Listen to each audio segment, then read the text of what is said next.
ମୁଁ ବର୍ତ୍ତମାନ ଅଛି ଏବେ ଗୁଣୁପୁର ବସ୍ ଷ୍ଟାଣ୍ଡରେ। ତ ମୋ ପଛପଟେ ଦେଖୁଥିବେ ଗୁଣୁପୁର ବସ୍ ଷ୍ଟାଣ୍ଡ।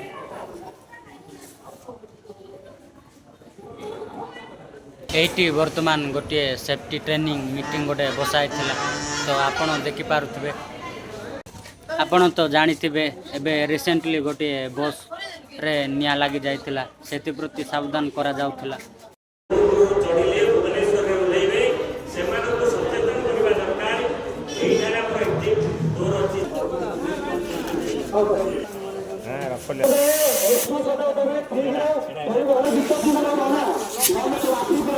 ଏଠି ଦେଖୁଥିବେ ତ ଡ୍ରାଇଭର ଏବଂ କଣ୍ଡକ୍ଟର ମାନଙ୍କୁ ଶିଖାଯାଉଛି କେମିତି ଡ୍ରାଇଭର ଏବଂ ହେଲ୍ପର ମାନଙ୍କୁ ଶିଖାଯାଉଛି ଫାୟାର ଏକ୍ସଟିଂଗୁଇସର ୟୁଜ୍ କରିବା ପାଇଁ।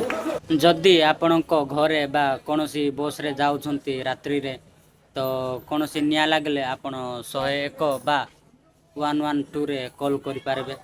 ଇମର୍ଜେନ୍ସି ହେଉଛି 112ରେ ନିଶ୍ଚୟ କଲ୍ କରିବେ।